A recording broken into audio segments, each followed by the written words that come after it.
เนี่ยเป็นการเปิดโอกาสให้ทั้งเด็กและเยาวชนตลอดถึงผู้ใหญ่นะที่มีความสนใจนะอยากจะเข้ามาบวชนะซึ่งเราก็ไม่อยากจะให้การบวชนี่มันสูญเปล่าบวชแล้วก็อยู่วัดไปเฉยๆแต่ว่าถ้าบวชภาคฤดูร้อนเนี่ยมันจะเป็นโครงการของคณะสงฆ์นะได้รับการสนับสนุนจากหน่วยงานทั้งภาครัฐและก็เอกชนนะญาติโยมสาธุชนแล้วก็มีงบประมาณที่จะจัดการอบรมทั้ง3ภาคเลยก็คือภาคทฤษฎีศึกษาหลักสูตรทางพระพุทธศาสนาอย่างน้อยก็นะหลักสูตรศาสนาศึกษาเบื้องต้นนะครับนะแล้วก็ภาคกิจกรรมก็จะมีกิจวัตรซึ่งผู้ที่เข้ามาบวชก็จะนะเรียกว่าทำวัดสวดมนต์เช้าเย็นนะตื่นเช้าตั้งแต่ตี 4แล้วก็ต้องมีการออกบิณฑบาตโปรดศรัทธาญาติโยมนะมีการบำเพ็ญจิตอาสามีการพัฒนาวัดมหากุศลอะไรต่างๆนะในส่วนของภาคปฏิบัติเราก็เอาพระวิปัสสนาจารย์ประจำอำเภอเนี่ยมาสอนตามแนวสติปัฏฐานสูตรให้ผู้ที่บวชเนี่ยได้เรียนรู้การปฏิบัติธรรมเบื้องต้นนะว่าเดินจงกรมอย่างไรนั่งทำสมาธิอย่างไรนะการซึ่งทั้งหมดเนี่ยมันเป็นสิ่งที่สำคัญคือเป็นการส่งต่อเป็นการส่งต่อให้กับผู้ที่ไม่ค่อยมีโอกาสเข้ามาเราไม่ได้เฉพาะว่าคนยากคนจนคือทุกคนมีสิทธิ์เท่าเทียมกันหมดแต่ว่ามันมีนิดหนึ่งก็คือเราครับผมมันมีนิดหนึ่งก็ตรงที่ว่าเรายังต่อยอดก็คือเด็กเยาวชนที่ขาดทุนทรัพย์หรือว่าไม่ได้ขาดทุนทรัพย์แต่มีความสนใจที่จะเข้ามาศึกษาหลักสูตรทางพระพุทธศาสนาที่เราว่าโรงเรียนพระปริยัติธรรมแผนกธรรมแผนกบาลีแล้วก็แผนกสามัญสามารถที่จะเข้ามาศึกษาโดยที่ทางโรงเรียนพระปริยัติธรรมแผนกสามัญหรือแผนกธรรมแผนกบาลีก็ตามเนี่ยเราเน้นบทฟรีเนาะอบรมฟรีแล้วก็เรายังมีทุนการศึกษาให้เรียกว่าส่งต่อจนถึงระดับอุดมศึกษานะครับเป็นการให้โอกาสเพราะว่าบางทีการบวชเรียนแม้ว่าจะมีเป้าหมายกำหนดว่าจะบวชไม่นานบวช3 ปี 6 ปี 12 ปีหรือยังไงก็ตามแต่อย่างน้อยในช่วงที่อยู่เนี่ยก็ถือว่ามันเป็นภาระหน้าที่ของพระสงฆ์ที่ว่าจะต้องให้ความสนับสนุนแล้วก็ให้โอกาสกับเด็กเยาวชนชุมชนทุกท่านที่เขามีศักยภาพมีความสามารถแต่เขาขาดทุนทรัพย์นะครับที่จะไปเรียนต่อโดยค่าใช้จ่ายต่างๆปัจจุบันก็เหมือนที่ทางอาจารย์ได้รู้ก็คือค่อนข้างจะแพงแล้วก็ค่าใช้จ่ายค่อนข้างจะสูงแต่ถ้าเราอาศัยต้นทุนทางพุทธศาสนามันเนี่ยบ้านไม่ต้องเช่าข้าวไม่ต้องซื้อเนาะค่าเครื่องนุ่งห่มอะไรต่างๆก็เนี่ยเรียกว่าได้จากศาสนาหมดการมาบวชจึงสำคัญอยู่ตรงที่ว่าถ้าคุณมาบวชเรียนจริงๆขอให้คุณเอาความตั้งใจมาก็พอละคือตั้งใจมาเรียนจริงๆทางพระพุทธศาสนาก็ให้โอกาส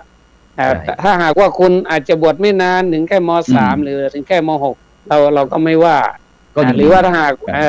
หากว่ามีบุญเนาะสามารถมาสืบต่ออายุพุทธศาสนาเนี่ยโดยผมตั้งปณิธานของโรงเรียนว่าอยู่เนี่ยให้เป็นศรีพระศาสนาลาสิกขาไปขอให้เขามีอนาคตที่จะไปต่อยอดชีวิตอย่างน้อยเรียนจบจากวัดแล้วก็ให้เป็นที่พึ่งของชุมชนต่อไปประมาณนั้นครับผมครับอย่างวันก่อนนั้นผมได้คุยถึงเรื่องอดีตสามเณรที่โครงการภาคฤดูร้อนของเรานะครับก็คือมหาย่อยครับอิสระปัญโยนะครับนี่ก็เป็นพี่น้องกลุ่มชาติพันธุ์เหมือนกันครับซึ่งอยู่ท่านแรกท่านก็มาก็ว่าการบวชของพระเนรแรกๆเขาก็บวชตามเพื่อนนะครับตามเพื่อนเขาก็ไม่ได้คิดมาเขาก็ชอบต่อไปนะครับเขาต่อไปเขาก็เรียนตั้งแต่ชั้นม.1อะไรจนปัจจุบันนะครับอาจารย์ครับเรียนพุทธศาสตร์ปี 3แล้วก็ปริญญาธรรม8 ประโยคครับอาจารย์ครับโอ้สาธุปริญญาธรรม8 ประโยคนะครับนี่เป็นสามเณรโครงการภาคฤดูร้อนนะครับแล้วก็อีกรูปหนึ่งพระมหาจักรพันธ์สุรเตโชปริญญาธรรม3 ประโยคด็อกเตอร์ครับอาจารย์ครับเป็นด็อกเตอร์ยังหนุ่มยังน้อยอยู่เลยนะ ครับฉะนั้นเนี่ยครับหรือว่าในโครงการที่เขามาลูกพระลูกเนนหรือว่าน้องๆเยาวชนอาจจะเข้าใจว่าการศึกษาของเราเวลาเข้ามาบวชแล้วเนี่ยจะต้องมีแต่การศึกษาด้านธรรมะเข้าวัดปฏิบัติธรรมยุบหนอพองหนอพุทโธครับสัมมาอรหังอะไรอย่างนี้หรือเปล่าเขาหรือว่าเราจะต้องได้ช่วยกันประชาสัมพันธ์คือครับผม ครับผม อยากจะฝากทุกท่านทั้งญาติโยมทั้งพระเถรานุเถระบางทีพระสงฆ์เองเราก็ไม่ค่อยเข้าใจเนาะเมื่อก่อนการศึกษาอาจจะจำกัดแค่นักธรรมบาลีนะครับนะเป็นฝ่ายธรรมะแต่ปัจจุบันนี้ทางรัฐท่านก็เปิดโอกาสให้ทางองค์กรทางพุทธศาสนาเนี่ยได้จัดการศึกษาในฝ่ายสามัญก็คือ8 กลุ่มสาระแล้วก็รวมทั้งหลักสูตรต่างๆที่ทางโลกเขาเรียนเนี่ยก็เปิดให้พระเนรได้เปิดสอนปัจจุบันนี้มีแม้กระทั่งช่างนะอาจารย์ก็คือเด็กที่อยากจะเรียนช่างอย่างปีนี้ที่โรงเรียนมุ่งชุมครับก็ขับประสานกับทางวิทยาลัยเทคนิคก็เขายังมีหลักสูตรเสริมให้เด็กที่มีความสนใจจะไปเรียนเนี่ยเราก็สามารถเสริมได้ซึ่งผมว่าเราจะไปมองแบบแคบคือว่าบวชแล้วต้องเรียนแต่นักธรรมบาลีเนี่ยนี่คือมันเป็นอดีตเนาะแต่ปัจจุบันเนี่ยเรามองว่าการศึกษาเนี่ยมันต้องรอบด้านตามความสนใจความถนัดและก็ศักยภาพของผู้เรียนฉะนั้นคนที่เข้ามาบวชเนี่ยเราก็ไม่ได้บังคับสิทธิ์ว่าเขาจะต้องบวชตลอดเรามีการถ่ายโอนในเรื่องของสถานภาพอยู่แล้วถ้าคุณมั่นใจว่าคุณจะประพฤติพรหมจรรย์เป็นหลักชัยเป็นผู้นำทางจิตวิญญาณของพุทธศาสนาคุณก็อยู่ต่อแต่ถ้าหากว่าคุณว่าอยู่ไม่ได้ทางนี้มันไม่ไหวหรือว่าอยากจะไปใช้ชีวิตแบบฆราวาสคุณก็ลาสิกขาได้ซึ่งก็ยังเป็นบุคลากรของพระพุทธศาสนาเพราะว่าของเราเนี่ยเรียกว่าบริษัท4เนาะไม่ว่าจะเป็นพระเป็นโยมทุกท่านก็ล้วนเป็นศิษย์ของพระพุทธเจ้าฉะนั้นเราต้องมองให้กว้างอย่าไปมองว่าคนไปบวชจะเรียนแต่นักธรรมไม่ทันโลกไม่ทันเกมเอาเข้าจริงๆเนี่ยพระเนรเนี่ยบางทีผมว่ามุมมองเนี่ยมองได้กว้างนะเพราะว่าเขารู้ทั้งโลกทั้งธรรมโลกไม่ช้ำธรรมไม่เสียก็คือทางธรรมเขาก็เรียนรู้จนถึงประโยค1 2จนถึงประโยค8ประโยค9ถ้าหากว่าได้ไปต่อยอดทางโลกด้วยเนี่ยก็คือมุมมองมันกว้างคือมันอยู่กับสังคมสังเกตว่าจะไปเป็นผู้นำในด้านต่างๆของหน่วยงานครับผมอย่างกรณีที่เราก็จะมีอดีตนักบินพูดง่ายๆครับอดีตนักบินของเราสำหรับสสเป็นถึงนายกเทศมนตรีบ้างนายกองค์การบริหารส่วนตำบลบ้างเป็นทั้งผู้ใหญ่กำนันหรือว่าอบตอะไรแม้กระทั่งเป็นมรรคนายกเนี่ยครับผมว่าเป็นสีสันมากครับอาจารย์ครับโดยเฉพาะเขาเป็นต้นแบบอย่างดีที่อาจารย์บอกว่าอยู่ก็เป็นสีแก่ศาสนาแม้จะลาสิกขาก็เป็นภูมิปัญญาของชุมชนอะไรอย่างนี้ครับซึ่งตรงนี้ครับอาจารย์ครับซึ่งถ้าคณะสงฆ์เราในปัจจุบันเนี่ยอย่างที่เขาอาจจะมองว่าพวกเราจัดการศึกษาเฉพาะด้านเฉพาะพระพุทธศาสนาแต่ที่จริงๆเมื่อกี้อาจารย์ได้พูดบอกว่าอาจารย์จัดแบบเป็นสหะใช่ไหมครับเสริมวิชาชีพอะไรเข้ามาไม่ว่าจะเป็นทั้งช่างไฟช่างปูนช่างไม้ช่างคอมพิวเตอร์ช่างเชื่อมอะไรต่างๆแล้วนี่ครับซึ่งตรงนี้ครับอาจารย์ครับถ้ามันมีพระอาจารย์สาธิตทีละประโยชน์อย่างทำแบบพระอาจารย์นี่นะครับก็ในช่วงนี้เราก็จะเสริมเอานักเรียนไปกินนอนอยู่ที่คล้ายสหะไหมครับซึ่งถือว่า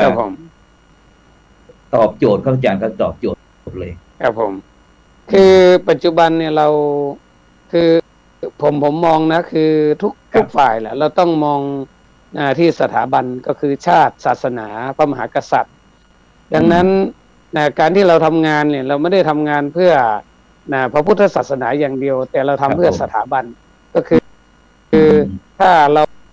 พัฒนาบุคลากรเนี่ยไม่ว่าจะเป็นบุคลากรทางศาสนาหรือบุคลากรของชาติก็ตามเนี่ยทำให้เด็กเยาวชนเนี่ยระดับคนเนี่ยมันสำคัญถ้าเกิดว่าเราพัฒนาคนเนี่ยให้เป็นคนมีความรู้มีความสามารถและที่สำคัญก็คือ คือมีคุณธรรม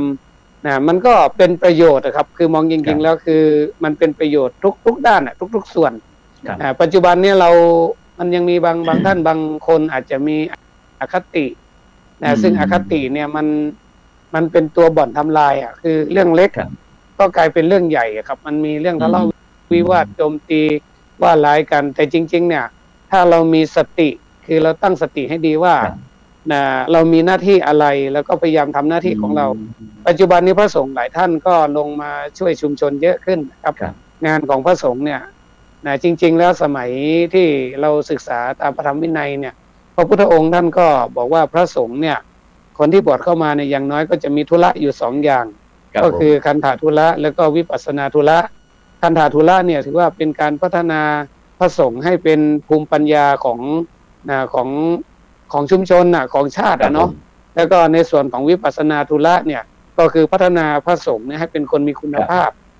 เป็นต้นแบบเป็นต้นบุญเป็นต้นทุนให้กับสังคมซึ่งใน2 อย่างเนี้ยในมหาเถรสมาคมหรือว่าพระราชบัญญัติคณะสงฆ์เนี่ยก็ได้ให้กำหนดนิยามว่าพระที่มาเป็นเจ้าคณะพระสังฆาธิการเนี่ยจะต้องทำงาน6 ด้าน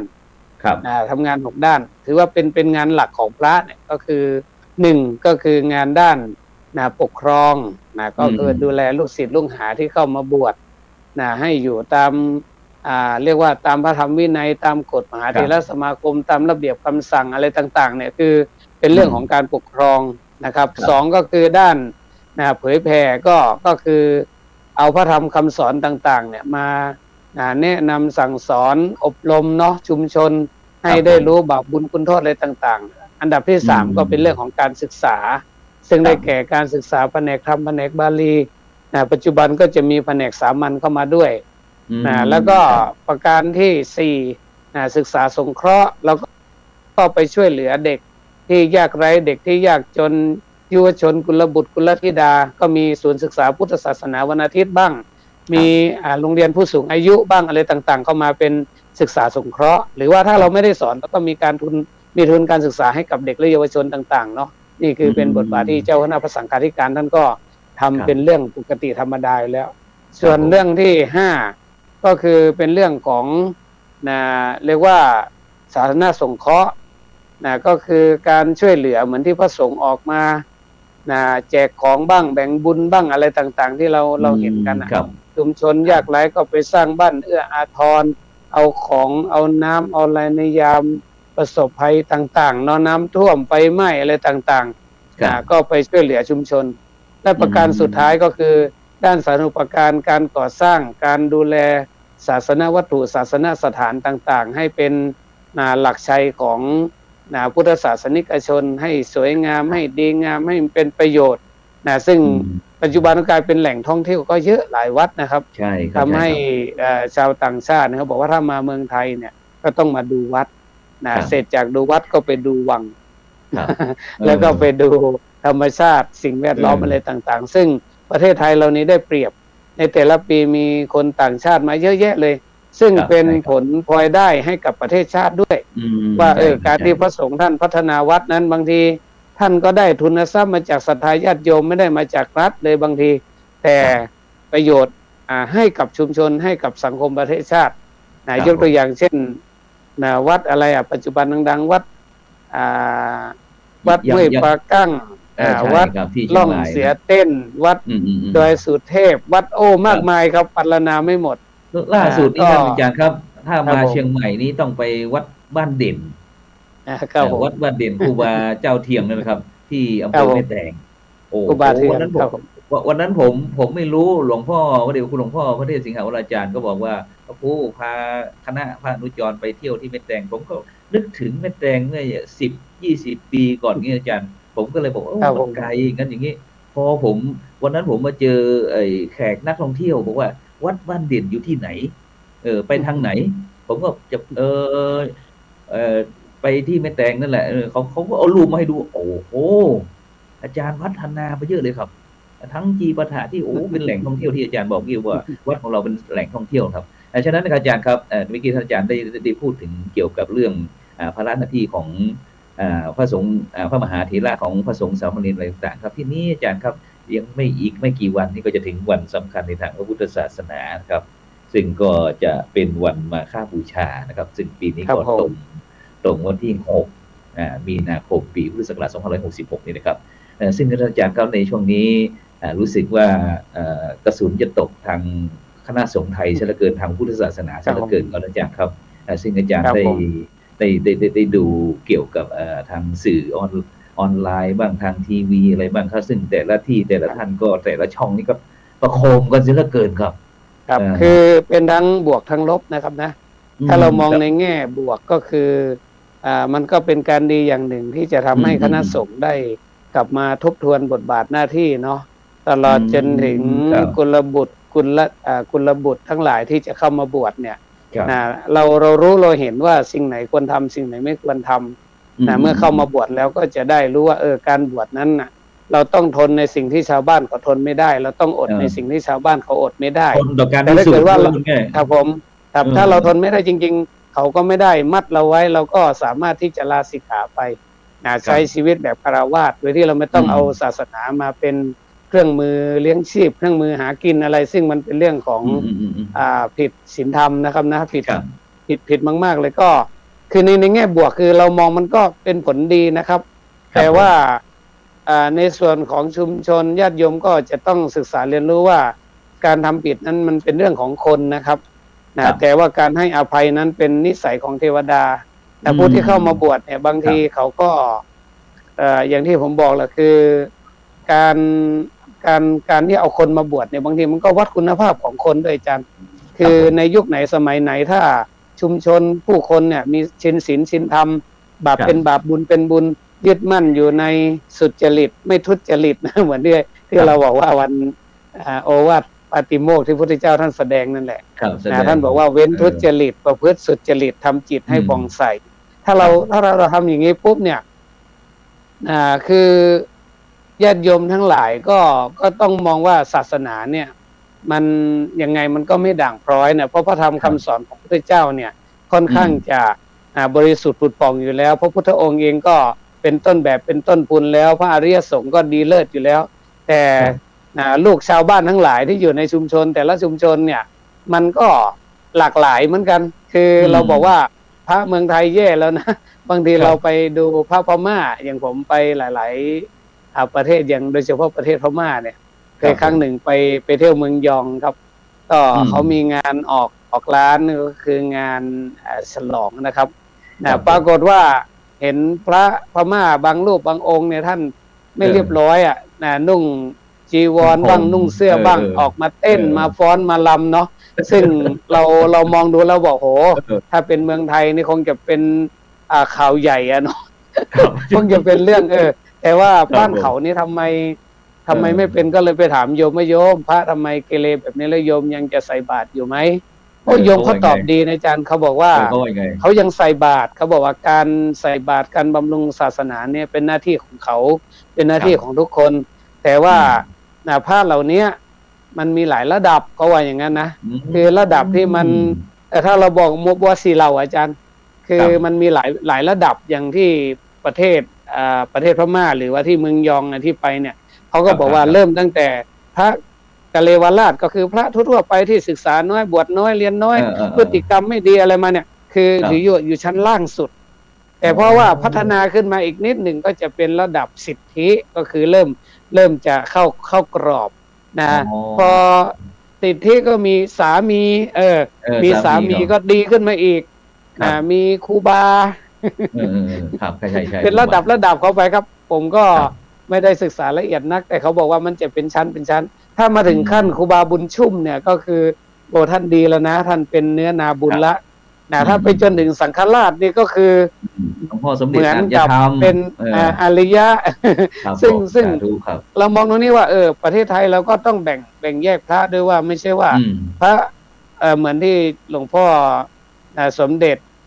ประยุทธ์โตนะเนาะหลวงพ่อสมเด็จพุทธาจารย์เนี่ยท่านก็บอกว่าปัจจุบันเนี้ยอย่าว่าถึงแต่คุณภาพเลยแม้แต่ปริมาณก็มีน้อย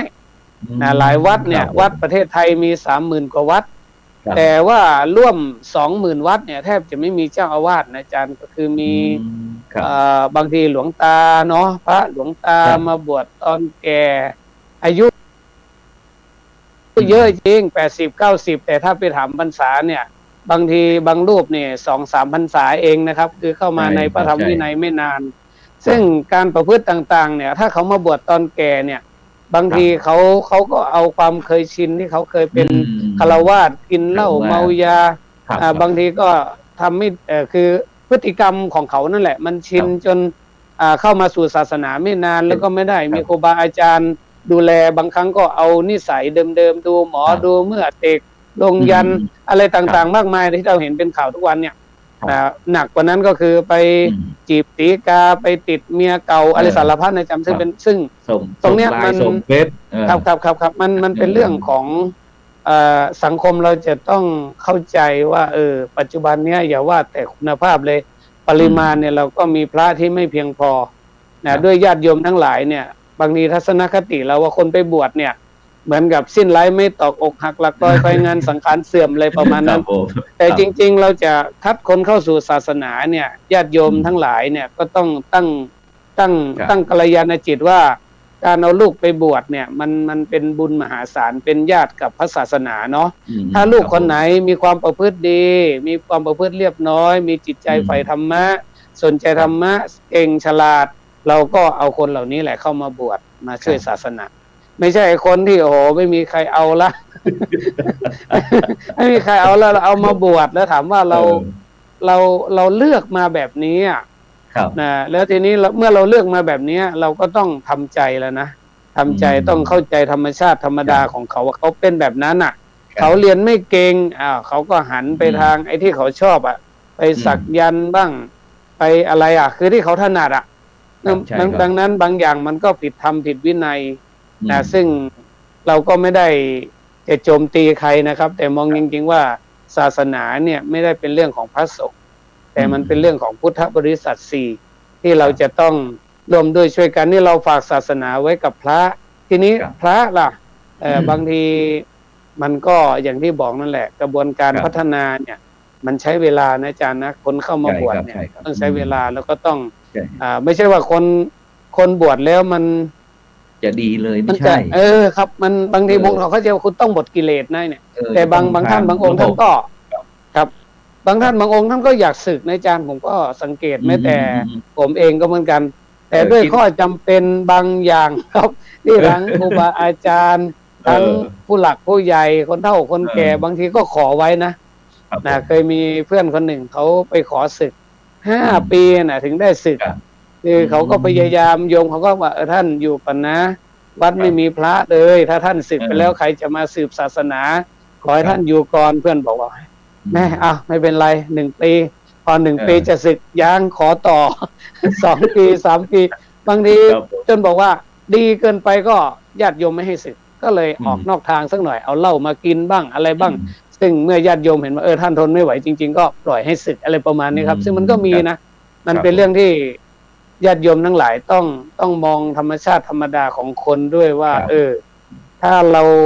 บางทีญาติโยมก็สร้างพระได้นะเขาบอกว่าการไล่จับผู้ร้ายเนี่ยมันเป็นนิสัยของตำรวจเนาะ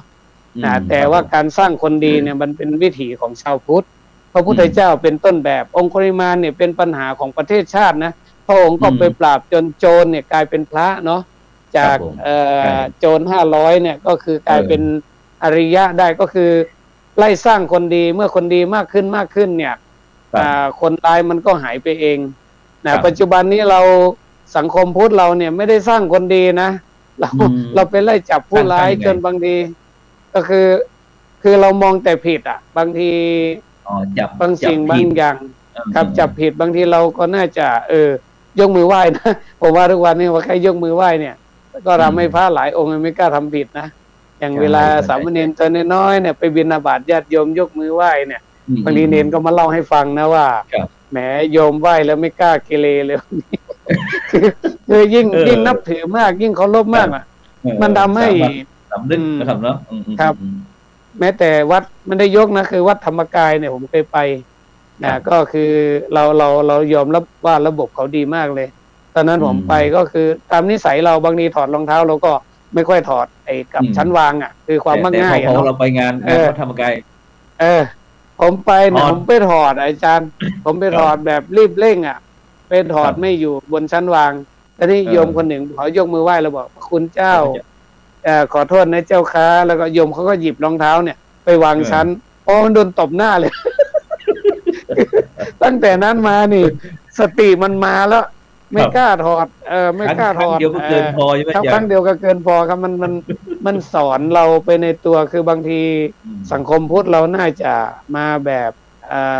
บางครั้งลูกพระลูกเนนบางทีก็ผิดพลาดไปบ้างตามสติปัญญาเนาะซึ่งบางทีเราก็ต้องให้โอกาสแล้วก็ให้การแนะนำสั่งสอนอบรมคือหลายๆอย่างญาติโยมก็ต้องมาแบบเป็นมิตรถ้าเรายิ่งไปแช่งเหมือนลูกถ้าโยมคนไหนด่าลูกแช่งลูกเนี่ย ยากที่จะได้ลูกดีนะแต่ญาติโยมทั้งหลายเนี่ยคอยแนะนำให้ความรักให้ความเมตตานะคือแสดงให้ลูกๆเห็นว่าพ่อแม่เนี่ยให้เกียรติเขายกย่องเขาเนี่ยบางทีเขาก็กลับตัวได้นะอาจารย์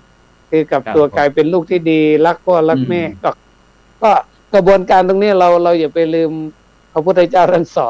อนให้ดูละคือสอนเรื่องของพระองคุลิมานเนี่ยที่เป็นปัญหาของสังคมไม่มีใครทำได้แต่พระพุทธเจ้าทำคนร้ายให้กลายเป็นคนดีใช่นั้นถ้าหากว่าทุกคนเนี่ยเอาแนวทางเดียวกันคือเราไม่โจมตีนะเหมือนในอะไรนะใน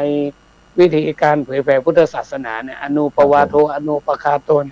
นะไม่โจมตีไม่บีทาต้องรักษาศีลไม่เห็นแก่กินไม่เห็นแก่นอนสอนใจตัวเองเนี่ยถ้าพุทธบริษัทเราเนี่ยทั้งพระทั้งโยมเนี่ยเอามาใช้หนึ่งเราไม่โจมตีกันนะเพราะการโจมตีกันเนี่ยมันเป็นเรื่องของการมองร้ายนะอาจารย์นะใช่ครับใช่มองร้ายว่าร้ายเนี่ยบีทาก็คือเบียดเบียนกันนะรักษาศีลนี่คือทุกคนเนี่ยเรารักษาศีลก็รักษาเราคือถ้ามองจริงๆก็คือทุกคนตั้งสติไว้ตรงนี้ต้องรักษาศีลอย่าเห็นแก่กินคือคนเห็นแก่กินเนี่ยมันเป็นคนสกปรกอย่าว่าแต่โยมนะแม้แต่พระก็เหมือนกันถ้าไปติดลาภสักการะก็ได้ชื่อว่าเป็นกาปุริเสก็คือเป็นบุรุษต่ำนะครับนะเป็นอะไรที่ไม่ดีก็คือลาภสักการะอะไรต่างๆเนี่ยมันเป็นสิ่งที่สำหรับพระสงฆ์องค์เจ้าเลยก็คือพอยังอัตภาพให้เป็นไปไม่ใช่ว่าไปกอบไปคุยไปจนใช้รองเท้าอะไรไม่แต่รองเท้าก็แบรนด์เนมราคา 2-3 หมื่นอะไรประมาณเนี้ยคือประมาณคาดอะไรอย่างนี้นะครับมันระดับตามโลกมากเกินไปพระพุทธเจ้าท่านเน้นให้พระสงฆ์องค์เนรเราเนี่ยก็คืออย่างจีวรก็ให้ถือ3 ผืนเนาะผ้าไตรจีวรเนาะ3 ผืนแต่ปัจจุบันเนี่ยบางทีเราก็อาจจะลืมตัวไปนิดว่าเมื่อลาภสักการมันมาเยอะเนาะอาจารย์เนาะก็ทำให้หลงลืมไปบ้างว่าเรากำลังจะสร้างวิมานแข่งกับญาติโยมคืออยู่วิมานกันหมดเลยหลวงพ่อพุทธทาสท่านบอกว่าต้องนอนเล้าไก่อะไรประมาณนั้นคือกินข้าวจานแมวอะไรพระอยู่อย่างต่ำกระทำอย่างสูงคือพระไม่ต้องไปเพื่อวังอลังการมากมายนักเพราะว่ามันทวนกระแสพระเนาะก็คือพระกลายเป็นแบบเป็นอาชีพครับเป็นอะไรที่ค่อนข้างจะทำให้สังคมมองว่าพระเนี่ยเข้ามาเพื่ออะไรหาสมบัตินะครับนะสร้างสมบัติมีสมบัติอะไรจริงพระพุทธเจ้าท่านทิ้งสิ่งเหล่านี้หมดท่านออกมาบวชถ้าเรามองตรงนี้ปุ๊บเนี่ยก็คือพระสงฆ์องค์เจ้าเราก็ต้องเป็นต้นแบบของญาติโยมว่าขยันนะอดทนประหยัดซื่อสัตย์กตัญญูอะไรก็ต้องเป็นต้นแบบให้โยมใช่ครับฉะนั้นอาจารย์ครับอย่างสมมติว่าอย่างวันที่6 มีนาที่จะถึงเนี่ยเป็นวันมาฆบูชาอย่างที่พระพุทธองค์ได้ตรัสบอกว่าหลักการ3อุดมการณ์4วิธีการ5เนี่ยคือเรามาเชิญชวนวิธีการ6ครับผมวิธีการหลักการ3ครับหลักการ3ก็คือที่ว่าเมื่อกี้เว้นทุจริตประพฤติสุจริตทำจิตให้ผ่องใสอันนี้เป็นหลักการสากลทั่วโลกเลยเว้นทุจริตก็คือประพฤติไม่ดีคำว่าประพฤติไม่ดีทั้งกายทั้งวาจาทั้งใจเนี่ย คือเว้นพุทธเจ้าท่านบอกว่าให้ปิดประตูบาปนะอย่างเงี้ยเนาะ อืม แล้วก็ประพฤติสุจริตก็คือ ครับ ประพฤติดีทั้งกายวาจาใจทางพุทธศาสนาเรียกว่าเปิดประตูบุญ เปิดประตูสวรรค์ ครับผม ทำจิตให้ผ่องใสจิตเป็นนายกายเป็นบ่าวกระบวนการฝึกทางพุทธศาสนาเนี่ยเราเน้นที่ใจ ถ้าใจดีแล้วเนี่ยการกระทำคำพูดก็จะดีไปด้วย พอดีไปปุ๊บมันก็ทำให้เกิดความสุข แต่ถ้าหากว่า ครับ จิตใจไม่ดีแล้วเนี่ยมันก็ทำให้กายวาจาใจเนี่ยมันเป็นบ่อทุกข์ไปเลยมันเป็นความทุกข์ซึ่งก็คือหลักการสามอุดมการณ์สี่เนี่ยไม่ค่อยได้ท่องกันหนึ่ง ครับ แน่นอนขันติ อืม พระต้องอดทน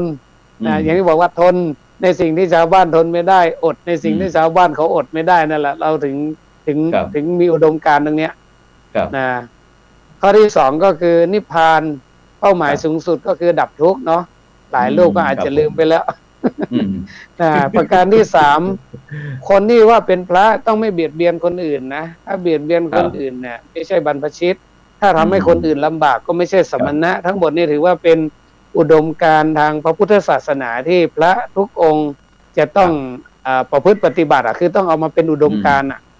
แล้วก็วิธีการนี่พูดไปเมื่อกี้วิธีการหก วิธีการหก ครับ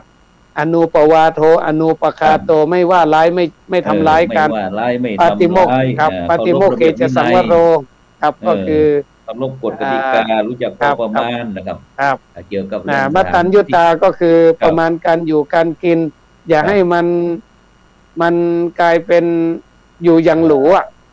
ใช่ใช่ครับอืมแล้วสุดท้ายก็คือฝึกจิตใจให้สงบนะครับ ผม ครับฉะนั้นเนี่ยครับอาจารย์ครับเราก็ถือโอกาสของเราเนี่ยว่าสมมุติว่าพี่น้องพุทธศาสนิกชนของเราอาจจะฟังรายการของเราอยู่ว่าถ้าวันสำคัญในทางพุทธศาสนาพวกเราจะโดยเฉพาะพี่น้องพุทธศาสนิกชนมีหน้าที่อะไรบ้างในวันสำคัญอะไรอย่างนี้ครับอาจารย์คนจะประพฤติปฏิบัติยังไงพุทธของ คือจริง ๆ แล้วหน้าที่ชาวพุทธเราเนี่ยถ้าเรามองในเรื่องของการบำเพ็ญบารมีนะอาจารย์นะทางพุทธศาสนาเราเรียกว่าประธานสี่เลยล่ะข้อที่หนึ่งก็คือสังวรประธานเราก็ต้องใช้สติกันให้มากขึ้นนะญาติโยมเนาะจะทำอะไรเนี่ยให้มีสติเหมือนที่ว่าตั้งสติก่อนสตาร์ทอะไรประมาณน่ะอย่าเร่งไฟแดงอย่าแซงไฟเขียวอย่าเร็วเกินเหตุอุบัติเหตุจะได้ลดลงก็คือข้อที่หนึ่งก็คือให้ระวังให้มีสติ จะพูดก็ต้องระวังนะบางทีพูดไม่คิดก็เป็นปัญหานะจะทำอะไรก็ขอให้มีสติสองปหานประธานก็คือสันดานที่ต้องแก้ไขนิสัยที่ต้องปรับปรุงเนี่ยเราเป็นชาวพุทธเราจะเป็นชาวพุทธแต่ในนามแต่ต้องเป็นชาวพุทธครับแต่ต้องเป็นชาวพุทธที่ลดละเลิกจริงๆอบายมุขสิ่งเสพติดต่างๆเนี่ยเราก็พยายามลดละเลิกเพราะว่ามันเป็นบ่อแห่งความเสื่อมอยู่แล้วเนาะนี่เขาเรียกว่าปหานประธานข้อที่สามภาวนาประธานคือเราเป็นชาวพุทธเราต้องทำความดีนะไอ้ที่ไม่มีก็ต้องทำให้มีอย่างการให้ทานก็เป็นเบื้องต้นของการมีน้ำใจคนมีน้ำใจไม่ว่าจะอยู่บ้านไหนอยู่องค์กรใดหน่วยงานไหนอยู่วัดไหนอยู่กับใครเนี่ยล้วนแต่นำมาซึ่งความรักความสามัคคีเนาะอันนี้เรียกว่าภาวนาประทานทำความดีทุกครั้งที่มีโอกาสถ้าประมาทจะพลาดจากความดีนี่ก็คือ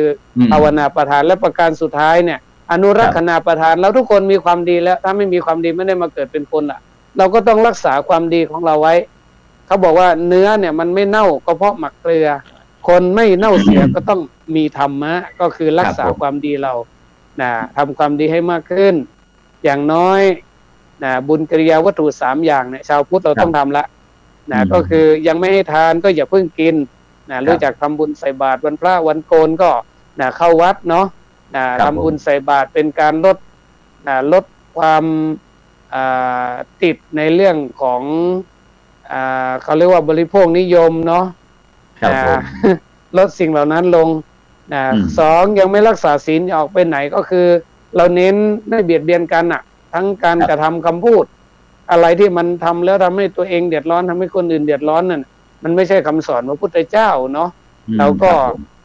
พยายามที่จะรักษาศีลกันแล้วก็ประการสุดท้ายเนี่ยยังไม่ฝึกใจอย่าเพิ่งนอนอย่างน้อยการทำวัดสวดมนต์การสวดมนต์ภาวนาเนี่ยมันเป็นการฝึกจิตฝึกใจให้เรารู้จักบาปบุญคุณโทษทำให้สติปัญญาของเราเนี่ยเข้มแข็ง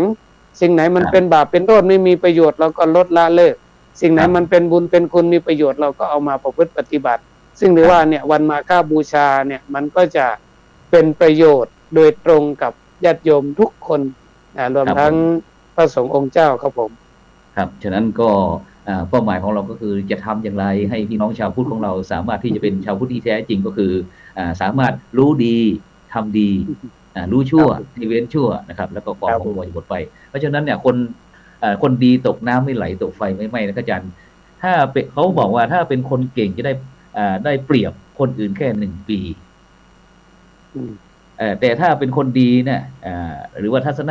คติดีจะได้เปรียบตลอดชีวิตนะครับอาจารย์เขาช่วยขยายสักนิดหนึ่งครับตรงนี้คำคือจริงๆแล้วอาจจะพูดแคบไปนิดหนึ่งศาสนาพุทธของเราเนี่ยแม้จะเน้นการเป็นคนดีการมีน้ำใจอะไรต่างๆแต่เราอย่าลืมเป้าหมายสูงสุดก็คือปัญญาปัญญานั้นมันต้องแยกแยะผิดชอบชั่วดีคือมันจะต้องกำจัดกิเลสคือต้องมีปัญญามากำจัดกิเลสปัญญาตรงเนี้ยมันเป็นเรื่องที่ต้องสร้างนะไม่ใช่ว่าจู่ๆมันจะเกิดอาจารย์รู้นะว่าบ่อเกิดของปัญญาเนี่ยมีถึง3 ทางด้วยกัน1สุตตามยปัญญาเราเป็นชาวพุทธเนี่ยเราก็ต้องหมั่นฟังเทศฟังธรรมเนาะฟังสิ่งที่เป็นสาระสิ่งที่เป็นประโยชน์เป็นการฝึกเบื้องต้นจินตามยปัญญาเราก็ต้องรู้จักคิดด้วยไม่ใช่ว่าโดนเขาเป่าหูโดนเขาปั่นหัวบางคนเขาพูดโดยไม่คิดแล้วเราเก็บมาคิดมันก็เป็นปัญหาเนาะอันนี้เขาเรียกว่าจินตามยปัญญาชาวพุทธเราต้องคิดตึกตรองพินิจพิจารณาแยกแยะแล้วก็ประการสุดท้ายก็คือภาวนามยปัญญาเราอย่าเอาแต่พูดเราต้องลงมือปฏิบัติต้องลงมือทำพระธรรมก็แสดงว่าต้องทำจริงๆใช่ครับฉะนั้นอาจารย์ครับฉะนั้นเราก็เชิญชวนนะครับพี่น้องพุทธศาสนิกชนของเรานะครับได้ทำหน้าที่ของชาวพุทธของเราในวันสำคัญในทางพุทธศาสนาหรือว่าวันโกนวันพระวันศีลต่างๆโดยเฉพาะวันนี้เป็นวันศีลใหญ่ด้วยนะครับฉะนั้นนะครับอาจารย์ครับคนดีตกน้ำไม่ไหลตกไฟไม่ไหม้โดยเฉพาะคนดีนะครับอาจารย์ครับอย่างที่พวกเราท่านทั้งหลายได้เห็นอนุสาวรีย์ต่างๆนะครับแล้วทีนี้เราก็นึกถึงเมื่อปี 2561 ครับอาจารย์ครับมีเด็กกลุ่มหนึ่งพร้อมทั้งโค้ชฟุตบอลครับได้เดินทางไปที่ถ้ำนางนอนครับที่นี้ก็เกิดการปิดถ้ำนะครับซึ่งก็ปัจจุบันนี้ก็เป็นข่าวเกี่ยวกับน้องดอมนะครับ1ในสมาชิก13หมูป่าเพราะว่าโครงการหมู่ป่ารักษาศีล5ของเราเนี่ยเคยไปใช้บริการของน้องๆหมูป่าอะคาเดมี่นะครับทั้ง13ทั้งครูเอกนะครับครูเอกหรือว่าคุณเอกพลจันทวงศ์นี่นะครับที่จังหวัดเชียงรายครับซึ่งผมก็เคยคิดกับท่านอาจารย์เจ้าคุณพระรัตนมุนีกับที่ปรึกษาเจ้าคณะจังหวัดว่าเราจะเอาทั้งหมูป่าไปเปิดคอนเสิร์ตนะครับที่วัดไร่ขิงนะครับพอดีเกิดโควิดปีนั้นก็จังหวัดเชียงรายก็ได้เป็นแชมป์ของหนเหนือครับฉะนั้นก็น้องดอมนี่ก็ได้รับการส่งเสริมจากมูลนิธิของซิโก้หรือว่าคุณเกียรติศักดิ์เสนาเมืองนะครับอดีตนักฟุตบอลทีมชาติไทยหรือว่าอดีตโค้ชทีมชาติไทยเราก็ส่งไปเรียนที่ประเทศอังกฤษนะครับแล้วก็พอดีเมื่อ 2-3 วันนี้รู้สึกว่าได้เสียชีวิตครับฉะนั้นตรงนี้ก็ในนามที่รายการของเราได้มีส่วนเคยเอาน้องมาร่วมรายการเราด้วยนะครับก็ขอแสดงความเสียใจนะครับกับน้องดอมนะครับหรือว่าดวงเพชรพรหมเทพนะครับพร้อมทั้งพี่น้องประชาชนคนไทยของเราเพราะว่าเด็กๆในวันนี้ก็คือผู้ใหญ่ในวันข้างหน้าเพราะว่าเขาเป็นเด็กที่มีความกระตือรือร้นครับอาจารย์ครับกล้าแสดงออกอะไรต่างๆเขาอยู่ในศีลกินธรรมก็จะเข้าวัดเข้าว่าอะไรตลอดครับแต่ก็เสียดายอายุ18ครับอาจารย์ครับฉะนั้นเราอยากอาจารย์ช่วยเชิญชวนสักนิดหนึ่งครับเพื่อที่เด็กๆของเราที่คิดมีโอกาสอยากจะมาร่วมโครงการที่บวชกับของพระอาจารย์นี่ครับภาคฤดูร้อนของเราเพื่อที่จะได้เป็นได้พักคือให้มันปลอดภัยครับจะให้เด็กๆได้ปลอดภัยอยู่ในศีลกินธรรมนะครับแล้วก็ในอนาคตเขาก็จะได้เป็นบุคลากรที่มีคุณภาพของประเทศชาติของเราต่อไปครับนิมนต์ครับผมครับก็ขอฝากถึงน้องๆทุกคนนะที่เป็นเด็กก็คือชีวิตของเราเนี่ยมันถ้ามองว่าจะประสบความสำเร็จหรือว่าอยู่ในโลกได้อย่างอยู่รอดปลอดภัยเนี่ยมันต้องมีถึง5 ข้อด้วยกัน1ก็คือความรู้คนไม่มีความรู้ก็เหมือนงูไม่มีพิษอยู่ที่ไหนมันไม่มีแสงนะอยู่ที่ไหนมันก็จะมีปัญหาเพราะคนมองข้ามไปหมดมันไม่มีแสงเนาะ2ความสามารถเราต้องเอาความรู้มาประพฤติ ปฏิบัติตามที่เราได้ร่ำเรียนมามันถึงจะเกิดทักษะเกิดศักยภาพขึ้นมา แล้วก็ประการที่3คือโอกาสนั้นมันเป็นเรื่องของการไขว่คว้าเอาคือเราได้โอกาสเรียนแล้วด้วยโอกาสแสวงความรู้ก็ขอให้ทำให้เต็มที่ซึ่งการบวชภาคฤดูร้อนนี่ก็เป็นการให้โอกาสน้องๆได้มาศึกษาหาความรู้เพิ่มเติมจากที่เราเรียนในภาคปกติแล้วเนี่ยเราถือโอกาสมาเรียนทางพุทธศาสนาซึ่งถือว่าเป็นคลังแห่งปัญญานะคือเป็นภูมิปัญญาที่ยิ่งกว่ามหาสมุทรถ้าเราเข้ามาบวชเราก็จะได้มาศึกษาพระธรรมวินัยอะไรต่างๆซึ่งมันสามารถเป็นปัจจัยหนึ่งที่จะทำให้ชีวิตเจริญก้าวหน้าเนาะและประการที่4ผู้สนับสนุนการบวชครั้งนี้เนี่ยเรามาแต่ตัวกับหัวใจคือทางโครงการให้ความอุปถัมภ์หมดทั้งการบวชเขาเรียกบวชฟรีอบรมฟรีไม่ได้เสียค่าใช้จ่ายใดๆทั้งสิ้นแล้วเรายังได้มากมายคือได้ความรู้ได้ประสบการณ์ได้ทุนอะไรซึ่งมันก็จะเป็นผลพลอยได้ตามมานี่เขาเรียกผู้สนับสนุนทางคณะสงฆ์ทั้งญาติโยมทุกท่านก็ให้การอุปถัมภ์เนาะและประการสุดท้ายคือบุญกุศลนี่ก็คือตุ้มเหงีปุญญังประสูตังอนัปปกันติคือน้องๆบวชแล้วเนี่ยได้บุญคนเราเนี่ยถ้าไม่มีบุญเนี่ยมันอยู่ยากแต่ถ้ามีบุญแล้วบอกว่าบุญมาวาสนาช่วยป่วยก็หายหน่ายก็รักแต่ถ้าบุญไม่มาวาสนาไม่ช่วยป่วยก็หนักรักก็หน่ายและที่สำคัญการบวชเนี่ยได้บุญเยอะท่านบอกว่ายากอะไรไม่เท่าปฏิสังขรณ์ถอนอะไรไม่เท่ากับถอนมานะละอะไรไม่เท่ากับละกรรมคุณบุญอะไรก็ไม่เท่าบุญบรรพชาดังนั้นการมาบวชในจึงได้บุญมากอาจารย์ตั้งว่า1ก็คือทำบุญค้ำจุนชีวิตตนอุทิศผลให้กับญาติมิตรพ่อแม่ปู่ย่าตายายที่ล่วงลับดับไปนะประการที่3ก็เราได้มาสร้างขวัญและกำลังใจให้กับชุมชนเพราะเรามาเป็นคนดีและก็ประการต่อมาได้สร้างความสมัครสมานสามัคคีให้กับคนในชาติแล้วก็ที่สำคัญที่สุดก็คือเราทุกคนมาเป็นธรรมทายาทของพระพุทธศาสนาร่วมกันจันลงรักษาพระพุทธศาสนาให้เป็นมรดกคู่กับคนไทยไปชั่วกาลนานซึ่งก็อยากจะฝากว่าบุญก็ได้ไส้ก็เต็มท่องเป็นคาถาเลยครับผมสาธุครับวิธีนี้เนี่ยก็คือเราบวช1วันเราก็ได้สืบต่ออายุพุทธศาสนา1วันนะครับได้ทำหน้าที่ของชาวพุทธบวชเดือน1แล้วก็สืบต่ออายุพุทธศาสนาเดือน1หรือว่าเราบวชตลอดชีวิตก็สืบต่ออายุพุทธศาสนาตลอดชีวิตนะครับฉะนั้นก็ต้องขอบพระคุณครับท่านอาจารย์พระมหาจิตรการอภิปุญโญนะครับเจ้าคณะอำเภอปู่ซางครับอาจารย์ของผู้ดำเนินรายการเองนะครับหลวงพ่อถือว่าเป็นพระมหาเถระที่มีความเมตตาสูงนะครับมีความที่ปรารถนาดีต่อบรรดาท่านผู้ฟังท่านผู้ชมนะครับฉะนั้นก็เราใกล้จะไปที่วัดสถานนะครับวัดสถานเราก็ไปบวชที่นู่นก็ได้นะครับหรือว่าที่วัดพระสิงห์วรมหาวิหารพูดง่ายๆก็คือใกล้วัดไหนก็ไปถามที่วัดนั้นนะครับอาจารย์เนาะของท่านดูร้อนเราจะได้ทำหน้าที่ของชาวพุทธเรานะครับของเราให้เต็มที่นะครับไม่ต้องเป็นชาวพุทธแต่ในทะเบียนบ้านนะครับหรือว่าอะไรต่างๆเหล่านี้นะครับฉะนั้นก็ในค่ำคืนนี้เวลาหมดเวลาครับต้องนำรายการจากบรรดาท่านผู้ฟังไปก่อนนะครับหลับฝันดีมีเงินใช้ไร้โรคาพยาธิไม่เจ็บไม่จนร่ำรวยทุกคนสำหรับในค่ำคืนนี้ขอกล่าวคำว่าสาธุ